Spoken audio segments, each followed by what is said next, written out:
दोस्तों, आज मैं आपको मुंशी प्रेमचंद की बहुत ही फेमस कहानी बड़े घर की बेटी सुनाने जा रही हूँ। बेनी माधव सिंह गौरीपुर गांव के जमींदार और लंबरदार थे। उनके पिता के समय वो बड़े धन धान्य और संपन्न थे। गांव का पक्का तालाब और मंदिर जिनकी मरम्मत कराना भी मुश्किल था, उन्हीं की कीर्ति के स्तंभ थे। कहते हैं इस दरवाजे पर हाथी झूमता था।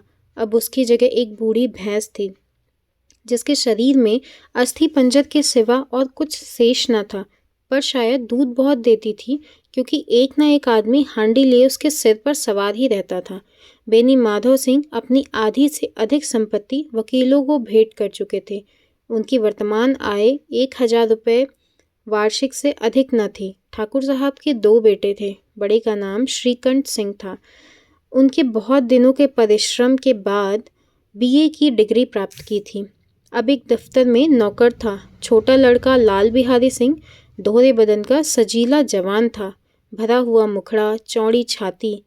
भैंस का 2 सेर ताज़ा दूध वह सुबह उठकर पी जाता था। श्रीकंठ सिंह की दशा बिल्कुल विपरीत थी। इन नेत्रप्रिय गुणों को उन्होंने बीए इन्हीं 2 अक्षरों पर न्यौछावर कर दिया था। इन 2 अक्षरों ने उनके शरीर को निर्बल और चेहरे को कांतिहीन बना दिया था। इसी से वैद्यक ग्रंथों का पर उनका विशेष प्रेम था। आयुर्वेदिक औषधियों पर उनका अधिक विश्वास था। शाम सवेरे से उनके कमरे से प्रायः खरल की सुरीली कर्ण मधुर ध्वनि सुनाई दिया करती थी। लाहौर और कलकत्ते के वैद्यों से बड़ी लिखा पढ़ी रहती थी। श्रीकंठ इस अंग्रेजी डिग्री के अधिपति होने पर भी अंग्रेजी सामाजिक प्रथाओं के विशेष प्रेमी न थे, बल्कि बहुधा बड़े जोर से उसकी निंदा और तिरस्कार किया करते थे। इसी से गांव में उनका बड़ा सम्मान था। दशहरे के दिनों में वह बड़े उत्साह से रामलीला में सम्मिलित होते और स्वयं किसी न किसी पात्र का पाठ लेते थे। गौरीपुर में रामलीला के वही जन्मदाता थे। प्राचीन हिंदू सभ्यता का गुणगान उनकी धार्मिकता का प्रधान अंग था। सम्मिलित कुटुंब के तो वह एकमात्र उपासक थे। आजकल स्त्रियों को कुटुंब में मिलजुल कर रहने की जो अरुचि होती है, उसे वह जाति और देश दोनों के लिए हानिकारक समझते थे। यही कारण था कि वह गांव की ललनाएं उनकी निंदक थी। कोई कोई तो उन्हें अपना शत्रु समझने में भी संकोच न करती थी। स्वयं उनकी पत्नी को भी इस विषय से उनसे विरोध था। यह इसलिए नहीं था कि उसे अपने सास ससुर, देवर या जेठ आदि से घृणा थी, बल्कि इसलिए था, उनका विचार यह था कि यदि बहुत कुछ सहने के बाद परिवार के साथ निर्वाह न हो सके, तो आए दिन की कलह से जीवन को नष्ट करने की अपेक्षा यही उत्तम है कि अपनी खिचड़ी अलग पकाई जाए। आनंदी एक बड़े उच्च कुल की लड़की थी। अपने बाप एक छोटी सी रियासत के तालुकेदार थे। विशाल भवन, एक हाथी, 3 कुत्ते, बाज, बकरी, सिकरे, झाड़, फानूस, ऑनरेस्टी मजिस्ट्रेट और रण, जो एक प्रतिष्ठित तालुकेदार के भोग्य पदार्थ हैं, सभी यहाँ विद्यमान थे। नाम था भूप सिंह।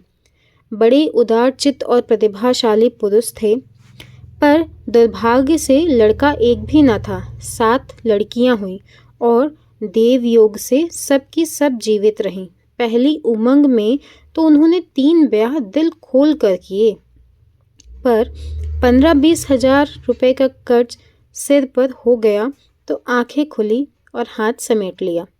आनंदी चौथी लड़की थी। वह अपनी सब बहनों में अधिक रूपवती और गुणवती थी। इससे ठाकुर भूप सिंह उससे बहुत प्रेम करते थे। सुंदर संतान को कदाचित उसके माता पिता भी अधिक चाहते हैं। ठाकुर साहब बड़े धर्म संकट में थे कि इसका विवाह कहाँ करें। ना तो यही चाहते थे कि ऋण का बोझ बढ़े, और ना ये स्वीकार था कि उसे अपने को भाग्यहीन समझना पड़े। एक दिन श्रीकंठ उनके पास किसी चंदे का रुपया मांगने आया था। शायद नगरी प्रचार का चंदा था। भूप सिंह उनके स्वभाव पर रीझ गए और धूमधाम से श्रीकंठ सिंह का आनंदी के साथ ब्याह हो गया। आनंदी अपने नए घर आ गई तो यहाँ का रंग ढंग कुछ और ही देखा। जिस टीम टाम की उसे बचपन से ही आदत पड़ी हुई थी वह यहाँ नाम मात्र को भी न थी। हाथी घोड़ों का तो कहना ही क्या, कोई सजी हुई सुंदर बहली तक न थी। रेशमी स्लीपर साथ लाई थी, पर कहाँ बाग कहाँ मकान में खिड़कियां तक न थी, न जमीन पर फर्श, न दीवार पर तस्वीरें। यह एक सीधा सादा देहाती गृहस्थ का मकान था, किंतु आनंदी ने थोड़े ही दिनों में अपने को इस नई अवस्था में ऐसा अनुकूल बना लिया मानो उसने विलास के समान कभी देखे ही न थे। एक दिन दोपहर के समय लाल बिहारी सिंह 2 चिड़िया लिए हुए आया और भावत से बोला, जल्दी से पका दो, मुझे भूख लगी है। आनंदी भोजन बनाकर उसी की राह देख रही थी। अब वह नया व्यंजन बनाने बैठी। हांडी में देखा तो घी पाव भर से अधिक न था। बड़े घर की बेटी, किफ़ायत क्या जाने। उसने सब घी मांस में डाल दिया। लाल बिहारी खाने बैठा तो दाल में घी न था। बोला, दाल में घी क्यों नहीं छोड़ा? आनंदी ने कहा, घी सब मांस में पड़ा है। लाल बिहारी जोर से बोला, अभी परसों ही घी आया है, इतनी जल्दी उठ गया? आनंदी ने उत्तर दिया, आज तो कुल पाव भर घी रहा होगा, वह सब मैंने मांस में डाल दिया। जिस तरह सूखी लकड़ी जल्दी से जल उठती है, उसी तरह क्षुधा से बवाल मनुष्य जरा जरा सी बात पर तिनक जाता है। लाल बिहारी को भावच की यह ढिठाई बहुत बुरी मालूम हुई। तिनक कर बोला, मैके में जो चाहे घी की नदी बहती हो। स्त्री यह सह लेती हैं, मार भी सह लेती हैं, पर मैके की निंदा उससे नहीं सही जाती। आनंदी मुंह फेर कर बोली, हाथी मरा भी तो 9 लाख का, वहाँ इतना घी नित्य नाई कहर खा जाते हैं। लाल बिहारी जल गया, थाली उठाकर पलट दी और बोला, जी चाहता है जीभ पकड़कर खींच लूं। आनंदी को भी क्रोध आ गया, मुंह लाल हो गया। बोली, वह होते तो आज इसका मजा चखाते। अब अपर उज्जर ठाकुर से न रहा गया। उसकी स्त्री एक साधारण जमींदार की बेटी थी। जब जी चाहता उस पर हाथ साफ कर लिया करता था। खड़ाऊ उठाकर आनंदी की ओर जोर से फेंकी और बोला, जिसके गुमान पर भूली हुई हो उसे भी देखूंगा और तुम्हें भी। आनंदी ने हाथ में खड़ाऊ रोकी, सिर बच गया, पर उंगली में बड़ी चोट आई। क्रोध के मारे हवा से हिलते पत्ते की भांति कांपती हुई अपने कमरे में आकर खड़ी हो गई। स्त्री का बल और साहस, मान और मर्यादा पति तक है। उसे अपने पति को ही बल और पुरुषार्थ का घमंड होता है। आनंदी खून का घूंट पीकर रह गई। श्रीकंठ सिंह शनिवार को घर आया करते थे। बृहस्पति को यह घटना हुई थी। 2 दिन तक आनंदी कोप भवन में थी, न कुछ खाया न पिया, उनकी बाट देखती रही। अंत में शनिवार को वह नियमाकुल संध्या समय घर आए और बाहर बैठकर कुछ इधर उधर की बातें, कुछ देश काल संबंधी समाचार तथा कुछ नए मुकदमों आदि की चर्चा करने लगे। यह वार्तालाप 10 बजे रात तक होता रहा। गांव के भद्र पुरुषों को इन बातों से ऐसा आनंद मिलता था कि खाने पीने की भी सुध न रहती थी। श्रीकंठ का पिंड छुड़ाना मुश्किल हो जाता था। ये 2-3 घंटे आनंदी ने बड़े कष्ट से काटे। किसी तरह भोजन का समय आया, पंचायत उठी, एकांत हुआ तो लाल बिहारी ने कहा, भैया आप जरा भाभी को समझा दीजिएगा कि मुंह संभाल कर बातचीत किया करें, नहीं तो एक दिन अनर्थ हो जाएगा। बेनी माधव सिंह ने बेटे की ओर से साझी दी, हाँ, बहू बेटियों का यह स्वभाव अच्छा नहीं कि मर्दों के मुंह लगे। लाल बिहारी बोला, बड़े घर की बेटी है तो हम भी कोई कुर्मी कहार नहीं। श्रीकंठ ने चिंतित स्वर में पूछा, आखिर बात क्या हुई? लाल बिहारी ने कहा, कुछ भी नहीं, यो ही आप उलझ पड़ी। मैके के सामने हम लोगों को कुछ समझती ही नहीं। श्रीकंठ खा पी कर आनंदी के पास गए। वह भरी बैठी थी। यह हजरत भी कुछ तीखे थे। आनंदी ने पूछा, चित्त तो प्रसन्न है। श्रीकंठ बोले, बहुत प्रसन्न है, पर तुमने आजकल घर में यह क्या उपद्रव मचा रखा है? आनंदी की त्योरियों पर बल पड़ गए। झुंझलाहट के मारे बदन में ज्वाला सी दहक उठी। बोली, जिसने तुमसे यह आग लगाई है उसे पाऊं तो मुंह झुलस दूं। श्रीकंठ, इतनी गर्म होती हो, बात तो कहो। आनंदी बोली, क्या कहूं, यह मेरे भाग्य का फेर है, नहीं तो गंवार छोकरा जिसको चपरासीगिरी करने का भी सहूर नहीं, मुझे खड़ाऊ से मारकर यूं न अकड़ता। श्रीकंठ बोले, सब हाल साफ साफ कहो तो मालूम हो, मुझे तो कुछ पता नहीं। आनंदी बोली, परसों तुम्हारे लाडले भाई ने मुझसे मांस पकाने को कहा। घी हांडी में पाव भर से अधिक न था। वह सब मैंने मांस में डाल दिया। जब खाने बैठा तो कहने लगा, दाल में घी क्यों नहीं है। बस इसी मौके पर मैंने बुरा भला कहने लगा, मेरे मैके को बुरा भला कहने लगा।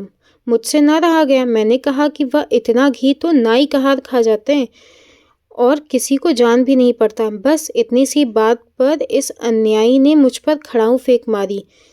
यदि हाथ से ना रोक लेती तो सिर फट जाता। उसी से पूछो, मैंने जो कुछ कहा है वह सच है या झूठ। श्रीकंठ की आंखें लाल हो गई। बोले, यहाँ तक हो गया इस छोकरे का यह साहस। आनंदी स्त्रियों के स्वभाव अनुसार रोने लगी, क्योंकि आंसू उनकी पलकों पर रहते हैं। श्रीकंठ बड़े धैर्यवान और शांत पुरुष थे। उन्होंने कदाचित ही कभी क्रोध आता था। स्त्रियों के आंसू पुरुषों को क्रोधाग्नि भड़काने में तेल का काम देते हैं।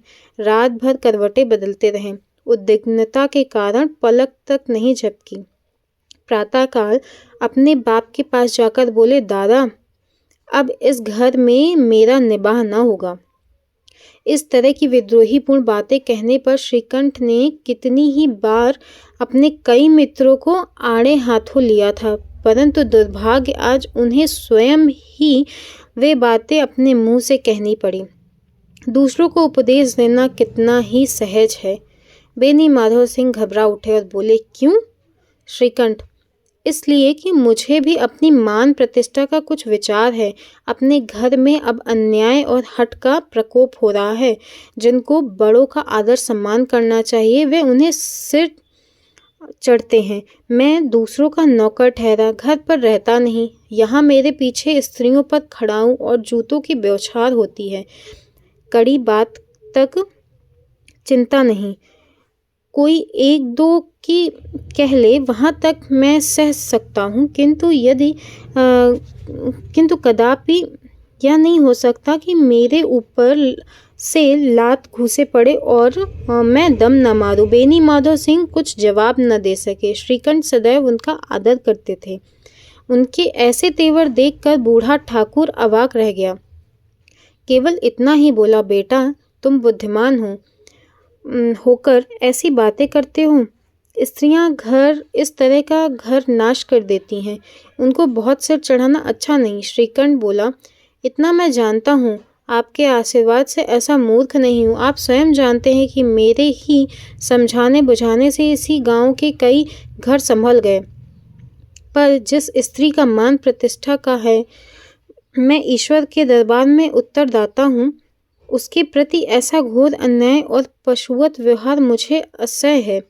आप सच मानिए, मेरे लिए यही कुछ कम नहीं कि लाल बिहारी को कुछ दंड नहीं देता। अब बेनी माधव सिंह भी गरमाए। ऐसी बातें और न सुन सके। बोले, लाल बिहारी तुम्हारा भाई है। उससे जब कभी भूल चूक हो उसके कान पकड़ो। लेकिन श्रीकंठ बोले, लाल बिहारी को अब मैं अपना भाई नहीं समझता। बेनी माधव सिंह बोले, स्त्री के पीछे? श्रीकंठ बोले, जी नहीं, उसकी क्रूरता और अविवेक के कारण। दोनों कुछ देर चुप रहे। ठाकुर साहब लड़के का क्रोध शांत करना चाहते थे, लेकिन यह नहीं स्वीकार करना चाहते थे कि लाल बिहारी ने कोई अनुचित काम किया है। इसी बीच में गांव के और कई सज्जन हुक्के चिलम के बहाने वहां आ बैठे। कई स्त्रियों ने जब यह सुना कि श्रीकंठ पत्नी के पीछे पिता से लड़ने को तैयार है तो उन्हें बड़ा हर्ष हुआ। दोनों पक्षों की मधुर वाणियां सुनने के लिए उनकी आत्माएं तिलमिलाने लगी। गांव में कुछ ऐसे कुटिल मनुष्य भी थे जो इस कुल की नीतिपूर्ण गति पर मन ही मन जलते थे। वे कहा करते थे, श्रीकंठ अपने बाप से दबता है इसलिए वह दब्बू है, उसने विद्या पढ़ी इसलिए वह किताबों का कीड़ा है। बेनी माधव सिंह उसकी सलाह से के बिना कोई काम नहीं करते, यह उनकी मूर्खता है। इन महानुभावों की शुभकामनाएं आज पूरी होती हुई दिखाई दी। कोई हुक्का पीने के बहाने और कोई लगान की रसीद दिखाने आकर बैठ गया। बेनी माधव सिंह पुराने आदमी थे, इन भावों को ताड़ गए। उन्होंने निश्चय किया, चाहे कुछ ही क्यों न हो जाए, इन द्रोहियों को ताली बजाने का अवसर न दूंगा। तुरंत कोमल शब्दों में बोले, बेटा मैं तुमसे बाहर नहीं हूँ, तुम्हारा जो जी चाहे करो, अब तो लड़के से अपराध हो गया। इलाहाबाद का अनुभव रहित झल्लाया हुआ ग्रेजुएट इस बात को ना समझ सका। उसे डिबेटिंग क्लब में अपनी बात पर अड़े रहने की आदत थी। इन हथकंडों की उसे क्या खबर। बाप ने जिस मतलब से बात पलटी थी वह उसकी समझ में ना आई। बोला, लाल बिहारी के साथ अब इस घर में नहीं रह सकता। बेनी माधव बोले, बेटा बुद्धिमान लोग मूर्खों की बात पर ध्यान नहीं देते। वह बेसमझ लड़का है, उससे जो कुछ भूल हुई उसे तुम बड़े होकर क्षमा करो। श्रीकंठ बोले, उसकी इस दुष्टता को मैं कदापि नहीं सह सकता। या तो वही घर में रहेगा या मैं। आपको यदि वह अधिक प्यारा है तो मुझे विदा कीजिए, मैं अपना भार आप संभाल लूँगा। यदि मुझे रखना चाहते हैं तो उसे कहिए जहाँ चाहे चला जाए, बस यह मेरा अंतिम निश्चय है। लाल बिहारी सिंह दरवाजे की चौखट पर चुपचाप खड़ा बड़े भाई की बातें सुन रहा था। वह उनका बहुत आदर करता था। उसे कभी इतना साहस न हुआ था कि श्रीकंठ के सामने चारपाई पर बैठ जाए, हुक्का पी ले, पान खा ले। बाप का भी वह इतना मान न करता था। श्रीकंठ का भी उस पर अधिक स्नेह था। अपने होश में उन्होंने कभी भी उसे हुड़क तक न था। जब वह इलाहाबाद से आते तो उसके लिए कोई न कोई वस्तु अवश्य लाते। मुकद्दर की जोड़ी उन्होंने ही बनवा दी थी। पिछले साल जब उसने अपने से जोड़े जवान को नाग पंचमी के दिन दंगल में पछाड़ दिया तो उन्होंने पुलकित होकर अखाड़े में ही जाकर उसे गले लगा लिया था। 5 रुपए के पैसे लुटाए थे। ऐसे भाई के मुंह से आज ऐसी हृदय विदारक बात सुनकर लाल बिहारी को बड़ी गिलानी हुई। वह फूट फूट कर रोने लगा। इसमें संदेह नहीं था कि अपने किए पर पछता रहा था। भाई के आने से एक दिन पहले से उसकी छाती धड़कती थी कि देखूं भैया क्या कहते हैं। मैं उनके सम्मुख कैसे जाऊंगा, उनसे कैसे बोलूंगा, मेरी आंखें उनके सामने कैसे उठेंगी। उसने समझा था कि भैया मुझे बुलाकर समझा देंगे। इस आशा से के विपरीत आज उसने उन्हें निर्दयता की मूर्ति बने हुए पाया। वह मूर्ख था, परंतु उसका मन कहता था कि भैया मेरे साथ अन्याय कर रहे हैं। यदि श्रीकंठ उसे अकेले में बुलाकर 2-4 बातें कह देता, इतना ही नहीं 2-4 तमाचे भी लगा देते तो कदाचित उसे इतना दुख न होता। पर भाई का यह कहना कि अब मैं उसकी सूरत नहीं देखना चाहता, लाल बिहारी से सहा न गया। वह रोता हुआ घर आया। कोठरी में जाकर कपड़े पहने, आंखें पोंछी, जिससे कोई यह न समझे कि रोता था। जब आनंदी के द्वार पर आकर बोला, भाभी भैया ने निश्चय किया है कि वह मेरे साथ इस घर में ना रहेंगे। अब वह मेरा मुंह नहीं देखना चाहते, इसलिए अब मैं जाता हूँ। उन्हें फिर मुंह ना दिखाऊंगा। मुझसे जो कुछ अपराध हुआ उसे क्षमा करना। यह कहते कहते लाल बिहारी का गला भर गया। जिस समय लाल बिहारी सिंह ने सिर झुकाए आनंदी के द्वार पर खड़ा था, उसी समय श्रीकंठ सिंह भी आंखें लाल किए बाहर से आए। भाई को खड़ा देखा तो घृणा से आंखें फेर ली और कतरा कर निकल गए, मानो उसकी परछाई से दूर भागते हों। आनंदी ने लाल बिहारी की शिकायत तो की थी, लेकिन अब वह मन में पछता रही थी। वह स्वभाव से ही दयावती थी। उसे इसका तनिक भी ध्यान न था कि बात इतनी बढ़ जाएगी। वह मन में अपने पति पर झुंझला रही थी कि यह इतने गर्म क्यों होते हैं। उस पर यह भय भी लगा था कि कहीं मुझसे इलाहाबाद चलने को कहें तो कैसे क्या करूंगी। इस बीच में जब उसने लाल बिहारी को दरवाजे पर खड़े यह कहते सुना कि अब मैं जाता हूँ, मुझसे जो कुछ अपराध हुआ क्षमा करना, तो उसका रहा सहा क्रोध भी पानी हो गया। वह रोने लगी। मन का मैल धोने के लिए नयन जल से उपयुक्त और कोई वस्तु नहीं है। श्रीकंठ को देखकर आनंदी ने कहा, लाला बाहर खड़े बहुत रो रहे हैं। श्रीकंठ बोले, तो मैं क्या करूं? आनंदी बोली, भीतर बुला लो। मेरी जीभ में आग लगे, मैंने कहाँ से यह झगड़ा उठाया? श्रीकंठ बोले, मैं न बुलाऊंगा। आनंदी बोली, पछताओगे, उन्हें बहुत ग्लानि हो गई है, ऐसा न हो कि कहीं चल दें। श्रीकंठ ना उठे। इतने में लाल बिहारी ने फिर कहा, भाभी, भैया से मेरा प्रणाम कह दो। वह मेरा मुंह नहीं देखना चाहते, इसलिए मैं भी अपना मुंह न दिखाऊंगा। लाल बिहारी इतना कहकर लौट पड़ा और शीघ्रता से दरवाजे की ओर बढ़ा। अंत में आनंदी कमरे से निकली और उसका हाथ पकड़ लिया। लाल बिहारी ने पीछे फिरकर देखा और आंखों से आंसू भरे बोला, मुझे जाने दो। आनंदी बोली, कहाँ जाते हो?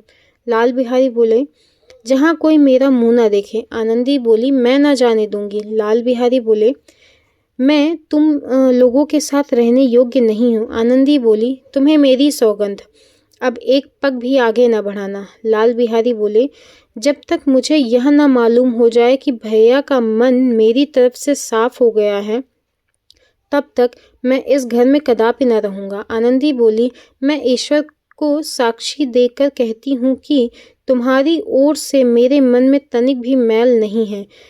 अब श्रीकंठ का हृदय भी पिघला। उन्होंने बाहर आकर लाल बिहारी को गले लगा लिया। दोनों भाई खूब फूट फूट कर रोए। लाल बिहारी ने सिसकते हुए कहा, भैया, अब कभी मत कहना कि तुम्हारा मुंह ना देखूंगा। इसके सिवा आप जो दंड देंगे मैं सहर्ष स्वीकार करूंगा। श्रीकंठ ने कांपते हुए स्वर में कहा, लल्लू, इन बातों को बिल्कुल भूल जाओ। ईश्वर चाहेगा तो फिर ऐसा अवसर ना आएगा। बेनी माधव सिंह बाहर से आ रहे थे। दोनों भाइयों को गले मिलते देखकर आनंद से पुलकित हो गए। बोल उठे, बड़े घर की बेटियां ऐसी ही होती हैं, बिगड़ता हुआ काम बना लेती हैं। गांव में जिसने यह वृत्तांत सुना, उसी ने इन शब्दों से आनंदी की उदारता को सराहा। बड़े घर की बेटियां ऐसी ही होती हैं।